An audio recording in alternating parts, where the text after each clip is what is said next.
Jean-Philippe Nilor. Monsieur Nilor, merci. Bonsoir et merci d'avoir accepté notre invitation. Veuillez prendre place à la table de suffrage. Vous connaissez le principe de l'émission. Quelques questions d'actualité avant de parler de votre activité de parlementaire et de conseiller général également. Nous verrons dans quelques instants une petite fiche d'identité qui reprend en quelque sorte la présentation que j'ai faite de vous à l'instant. Comme je le disais tout à l'heure, vous êtes encore conseiller général. Vous êtes élu depuis 2001, depuis 11 ans maintenant. Conseiller municipal, vous avez dû démissionner en raison de la loi sur le cumul des mandats. Vous avez été vice-président du conseil régional et vous êtes conseiller régional également avant de quitter votre place. J'étais vice-président du conseil général. Conseil général. Et donc vous avez dû quitter le fauteuil de conseiller régional puisque une fois que vous avez été élu député, il fallait faire un choix. D'ailleurs, une question, pourquoi avoir choisi entre la région et le département où vous occupez un siège dans chacune des deux assemblées, pourquoi avoir choisi plutôt de partir de la région? J'ai choisi sans aucune hésitation. En réalité, parce que je tenais à marquer l'ancrage territorial, communal de Sainte-Luce, d'être élu de Sainte-Luce. Et puis, pour une autre raison qui est plus profonde, c'est que l'ambiance est devenue presque détestable au conseil régional et je ne prenais pas plaisir, honnêtement, à aller en plénière, à aller en commission au conseil régional, alors que ce plaisir-là, je l'ai toujours au conseil général parce qu'il y a un autre cadre, une autre ambiance et moins de tension palpable. Mais pourtant, c'est paradoxal parce qu'au conseil général, la majorité est plus courte. Il y a une seule voix de majorité, alors que c'est une majorité écrasante à la région. Mais la majorité, peut-être contrainte et forcée, respecte davantage l'opposition au conseil général. En tout cas, c'est comme ça que je le vis. Alors, quelques questions d'actualité. Il y a quelques jours, mercredi, le budget de l'État a été rejeté par le Sénat, à la grande surprise de chacun, à cause, si je puis dire, aux grâces. Ça dépend de quel côté de la barrière on se situe. Des députés communistes qui ont préféré voter contre, alors que l'UMP s'abstenait. Parmi les conséquences, déjà, c'est un camouflet pour le gouvernement, premièrement. Et puis, deuxièmement, ça va empêcher que le Sénat donne son mot, finalement, sur ce budget. En tant que député, qu'est-ce que ça vous inspire? En réalité, les députés communistes se sont abstenus et l'UMP a voté contre. Et le Parti socialiste, le groupe socialiste n'a pas fait le plein de ses voix. Oui, au Sénat. Donc, au Sénat. Oui. Donc, c'est ce qui explique ce revers, un nouveau revers. On sait que la majorité est très étroite au Sénat.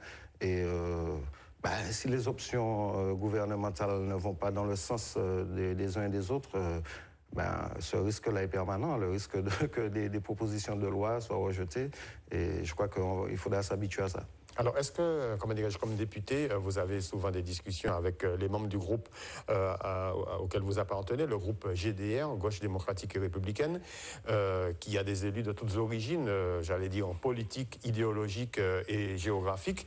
Est-ce que ça vous arrive souvent de discuter entre vous alors que vous n'êtes pas forcément d'accord sur tout, ce qui n'est pas le cas du groupe UMP, du groupe socialiste ou du groupe communiste?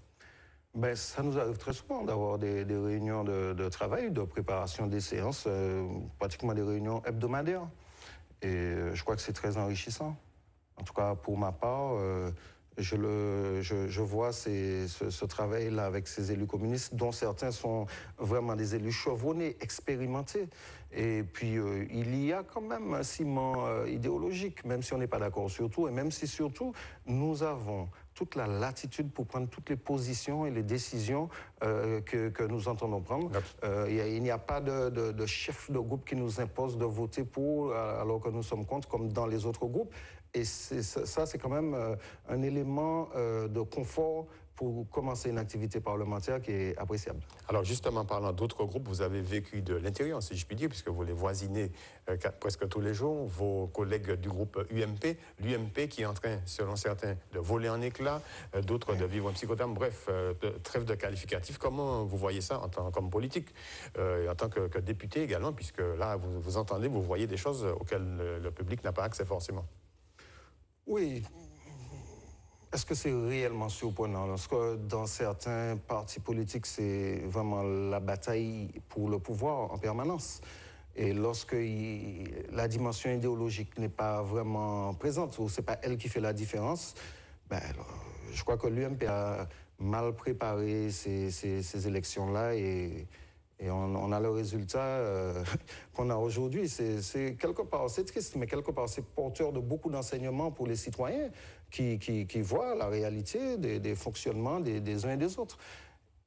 peut-être qu'il y a un côté positif dans tout ça. C'est-à-dire? C'est que ceux qui considèrent que en Martinique, les hommes politiques ne sont pas à la hauteur, qu'en Martinique, les hommes politiques sont là pour leur place, pour leur poste, et que lorsqu'on est en France, il y a des gens qui ont une autre dimension, qui ont plus de recul, qui ont plus d'altitude par rapport à ces problèmes-là, mais ça nous envoie à cette réalité-là. Heureusement que c'est pas en Martinique que ça se passe, parce qu'on aurait eu, encore une fois, une volée de bois vert, hein, du peuple, des médias, de tout le monde. Eh ben, ça veut dire que, quel que soit là où on est, il y a des hommes politiques qui sont engagés au service du peuple, et il y a d'autres qui sont engagés à leur propre service. Alors, aussi bien en Martinique qu'en France. Ah, oui, un peu partout, j'allais dire, mais justement, venant de vous, je sais que vous n'aimez pas tellement qu'on évoque les questions personnelles, mais comme vous pouvez expliquer, vous avez moins de 50 ans, 47 ans, comme on l'a vu tout à l'heure, que vous êtes engagé depuis aussi longtemps dans le camp indépendantiste et au MIM en particulier. Ça peut paraître étonnant parce que souvent, on présente les indépendantistes comme des gens assez âgés.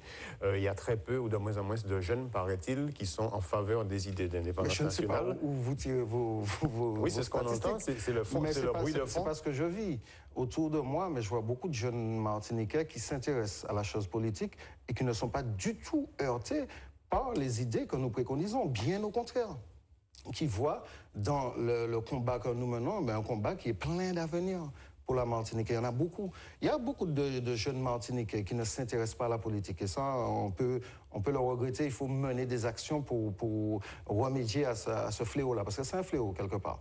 Mais il y a aussi beaucoup de jeunes Martiniquaises, de jeunes Martiniquais qui s'intéressent à la politique. Lors de la dernière campagne que j'ai pu mener pour les législatives, il y a des enfants des collèges de Martinique qui emmenaient leurs parents en meeting. Donc ça veut dire qu'il y a encore de l'espoir et on ne peut pas désespérer de cette jeunesse-là. Et les idées que nous défendons, sont des idées d'avenir et des idées qui parviennent à convaincre nombre de jeunes Martiniquais. Et de plus en plus, d'ailleurs, nous avons aujourd'hui pléthore de demandes d'inscription, des jeunes qui viennent dans des réunions pour s'informer, pour comprendre, et puis pour après s'engager. Alors, comment, vous personnellement, dans quelles circonstances avez-vous eu l'occasion de fréquenter puis d'adhérer au mouvement indépendantiste martiniquais? Bon, au départ, je suis né, j'ai grandi dans une famille qui avait cette fibre-là. Mon père, c'était un dirigeant du PPM. Serge Nilon, on peut le citer. Oui, qui m'a beaucoup porté, qui est un dirigeant du PPM. Donc j'ai fréquenté très tôt tous ces personnages politiques de la Martinique. Et puis, moi, je fais partie encore de l'époque où il y avait une conscientisation au niveau des collèges, au niveau du lycée, au niveau de l'université. On était vraiment impliqués dans des combats, peut-être qu'on refaisait le monde. Et je considère que la jeunesse, c'est la période où on est en droit de refaire le monde.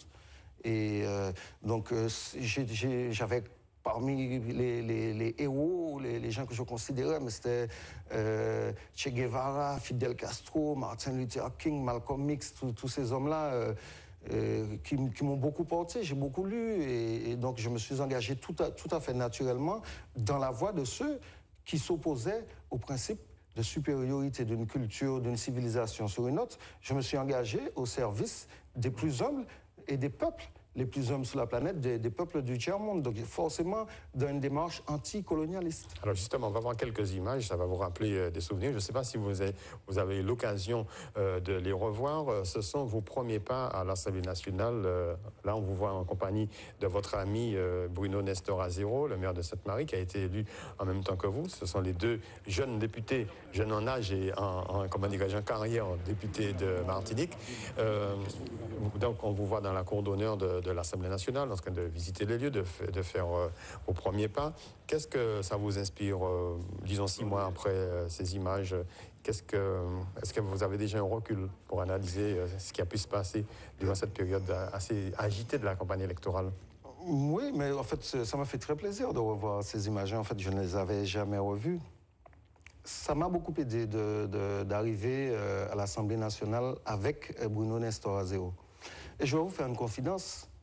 En 2005, Nestor Azero m'avait prédit qu'on serait partis ensemble de la Martinique pour aller à l'Assemblée nationale. À l'époque, je le prenais un peu pour un fou. Je me suis dit... 2005, ça fait très longtemps. Et sur quoi il se basait pour... Mais je ne sais pas, c'est sur son intuition. Et ça s'est réalisé. Donc on avait, comme on s'était promis de partir ensemble, nous sommes partis ensemble et nous travaillons de concert, c'est ce que je peux dire. On va y revenir tout à l'heure. Deux précisions quand même pour mieux vous connaître. En fait, vous n'êtes pas un novice à l'Assemblée nationale puisque de votre métier, vous êtes attaché parlementaire, assistant parlementaire. Donc vous étiez aux côtés d'Alfred Marie-Jeanne depuis son élection en 1997. Ça fait 15 ans déjà. Donc les arcanes, les couloirs, les procédures, les choses trappes de l'Assemblée nationale ne vous sont pas inconnues. Qu'est-ce que ça fait de passer de l'autre côté, si je puis dire? C'est vrai que je connaissais déjà le travail du député en tant qu'attaché parlementaire, mais bon, lorsqu'on passe de l'autre côté, c'est quand même différent. On est directement en première ligne. Et, on n'est plus à la tribune, mais sur le terrain. C'est-à-dire que l'expérience arrive beaucoup plus rapidement, il faut assimiler un maximum de choses. Et j'ai l'impression, lorsque je regarde ces images-là, qu'il y a très longtemps. Parce que, bon, depuis ces images-là, nous avons déjà œuvré et je me suis déjà aguerri. Alors, on vous a présenté, à tort ou à raison, vous allez me le dire, comme le dauphin d'Alfred Marie-Jeanne, puisqu'il est parti de l'ancienne circonscription du Sud, qui continue de s'appeler comme ça, mais qui a une autre délimitation vers une autre, celle dite du Centre-Atlantique. Pour vous laisser sa place, c'était très haut risque, et pour lui et pour vous. Est-ce que vous vous sentez comme le dauphin, le fils spirituel de Marie-Jeanne? Non, je ne me considère pas comme un dauphin, parce que pour qu'il y ait un dauphin, il faut qu'il y ait un monarque. Et je ne considère pas Alfred Marie-Jeanne comme un monarque. Donc c'est très important. C'est quelqu'un qui m'a formé, c'est mon professeur. C'est mon maître en politique. Mais je ne suis pas son dauphin, je ne suis pas non plus une photocopie d'Alfred Marie-Jeanne. Il a sa personnalité, j'ai la mienne. Nous défendons le même combat. Et nous avons une vision qui est commune. Forcément, si nous faisons partie depuis quand même un certain nombre d'années du même parti politique, oui, Alfred Marie-Jeanne, jusqu'au bout, c'est l'homme politique respectable, debout. Et son choix, là, lors des dernières élections, a fait couler beaucoup d'encre. On lui avait promis d'être dans le couloir de la mort. C'est un choix osé, mais c'est un choix d'avenir. C'est un choix d'un homme politique qui ne se contente pas de se présenter à une élection où il est pratiquement sûr de réussir, mais qui va prendre des risques pour l'intérêt de la Martinique. Et ce choix-là a été payant. Et je crois que le peuple martiniquais a bien compris le sens de la démarche et l'importance de ce choix-là. Alors, en tant que parlementaire, en tant que député, vous participez à l'élaboration des lois, au contrôle du gouvernement, que vous pouvez censurer en le faisant tomber sous telle ou telle décision, le vote du budget ou une autre question par exemple. Mais plus précisément, vous pouvez influencer la politique du gouvernement. Alors justement, c'est le sens de la question que je vous propose, qui est posée par notre conseiller Francette Rosamond du magazine Interentreprise sur votre vision du développement économique. Nous l'écoutons. Bonsoir, Monsieur Nilor. Dans quelques semaines, vous allez devoir prendre des positions, notamment sur la transformation de l'octroi de mer, de la défiscalisation. Quelle est votre vision économique? Voilà, donc une question brève. C'est une question brève, mais qui pourrait faire l'objet d'une émission de plus de 2 heures. Exactement. Sur l'octroi de mer, comme sur la défiscalisation, moi je suis opposé aux préjugés. À tout ce qui est raisonnement qui tend à stigmatiser la Martinique comme un Eldorado, un endroit où des riches privilégiés viennent en villégiature. C'est ce que vous avez dit lors du débat justement sur le budget, il y a quelques semaines. Nous sommes pour une fois, je parle des députés de tous ces ex-colonies, nous nous sommes retrouvés sur au moins ce constat-là, qu'il faut arrêter de considérer que nous sommes des privilégiés, que nous sommes des danseuses, des valseuses de la République, qu'on est toujours là à quémander des avantages indus. Oui, mais vous reconnaîtrez que baser le développement économique de nos territoires sur l'octroi de mer, une taxe fiscale qui ne veut pas dire son nom, ou sur la défiscalisation, à force, c'est malsain, ce n'est pas suffisant. C'est clair. Mais en revanche, on ne peut pas accepter que du jour au lendemain, on vienne démanteler tout ça. Parce que si ces outils-là n'ont pas pour objet ou pour conséquence aujourd'hui de générer du développement économique. Mais ça permet de freiner le processus de sous-développement. Alors, qu'est-ce qu'il faudrait faire, puisqu'on sait que l'octroi de mer est menacé? Il est remis en cause tous les 10 ans par l'Union européenne, par la Commission européenne. Qu'est-ce qu'il faut faire pour remplacer cette taxe qui permet d'alimenter le budget des communes et qui, en même temps, est injuste pour certains, puisqu'elle frappe inutilement, non pas les importations, mais la production locale? Qu'est-ce qu'il faut faire pour... Non, l'octroi de mer n'a pas vocation à frapper la production locale. Bien au contraire, son objet, c'est de protéger les productions locales. Oui, mais dans la réalité... C'est-à-dire, les produits qui interviennent dans les processus de production des productions locales sont exonérés d'octroi de mer. Donc, au départ, l'outil a pour objet de protéger la production martiniquaise et en même temps d'être un moyen de financement des collectivités martiniquaises. Parce qu'on décrit souvent, et nous-mêmes on tombe dans ce piège-là, il y a un regard extérieur qui tend à dire justement que nous bénéficions de l'octroi de mer, de la défiscalisation, que ce n'est pas justifié. Mais comment financer les collectivités? Qu'est-ce qu'on nous propose comme alternative? Et c'est ça. Je préfère encore que ce soit une ressource fiscale, que ce soit encore des crédits budgétaires qu'il faudra aller négocier chaque année pour compenser ces ressources fiscales-là. En tout cas, le gouvernement n'a pas encore de solution, alors qu'il faut trouver les moyens d'aider au développement, d'aider les entreprises, d'aider les filières, d'aider à la création d'emplois et à leur maintien sur place. Est-ce que les députés, est-ce que vous avez, sinon des solutions aujourd'hui, en tout cas des pistes de réflexion, bien sûr, pour qu'à un moment donné, on aille plus loin? Et nous allons travailler toute cette année mais avec toutes les idées que nous avons, toute l'expérience que nous avons, nous allons mettre en commun nos réflexions. Je crois que sur ces questions-là, on peut aller au-delà des clivages politiques traditionnels. Et je n'ai pas été gêné de m'associer à d'autres collègues, d'autres courants politiques à l'occasion de ce débat-là et de faire corps avec eux. J'ai défendu les mêmes positions que Serge Letchimy en la circonstance pour la défiscalisation. Et ça ne me gêne aucunement. Au contraire, moi je trouve ça plutôt porteur d'espoir qu'on l'on soit capable, à l'image d'autres comme les Réunionnais le font plus systématiquement, de faire bloc malgré les oppositions. Lorsque l'enjeu est vraiment d'une dimension supérieure. Je regrette qu'on ne puisse pas le faire plus systématiquement.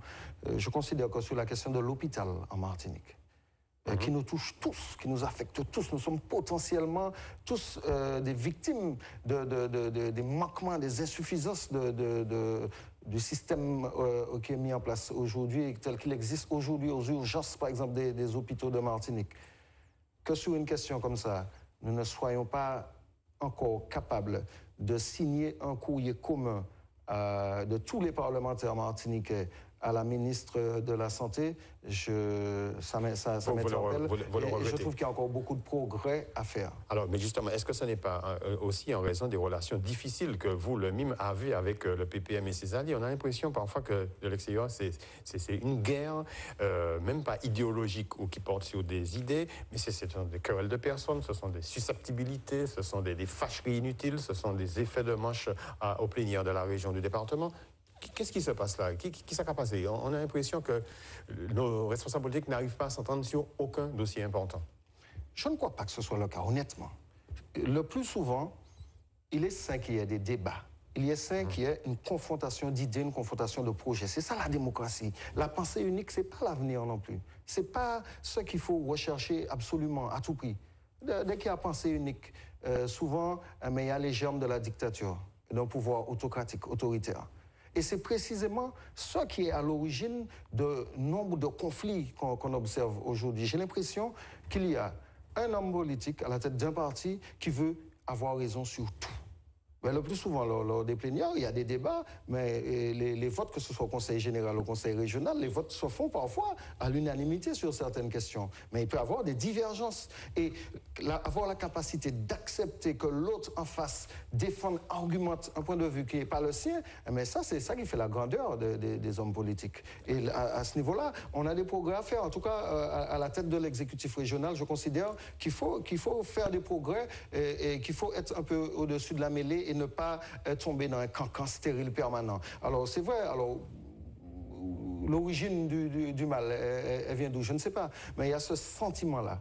Et j'ai eu ce sentiment-là. Si j'ai laissé le conseil régional plus facilement que le conseil général, c'est que j'ai l'impression que la démarche n'est pas constructif. Je n'avais pas l'impression de participer avec des compatriotes qui pensent différemment à la construction, à l'élaboration de perspectives d'avenir pour la Martinique. Je n'ai pas ce sentiment-là au Conseil régional. Alors, en parlant de perspectives d'avenir, l'émission touche à sa fin bientôt. On a l'impression qu'il y a des débats qui sont parfois inutiles, comme si, bon, ben, finalement, on s'opposait pour s'opposer. Exemple, la date de l'élection de la future Assemblée de Martinique, la future Assemblée unique. C'est pas un débat inutile. Alors oui, 2014 ou 2015, parce que tout le temps à dire que on va vers 2015, et vous, avec vos amis, vos alliés du RDM, Claude Lise, vous penchez pour 2014. Est-ce que c'est vraiment réaliste ou est-ce que vous êtes capable d'argumenter sur des... Vous posez le problème de manière trop caricaturale. Pour l'instant, oui, évidemment, pour l'instant, la date qui est inscrite pour une fois dans la loi, c'est 2014.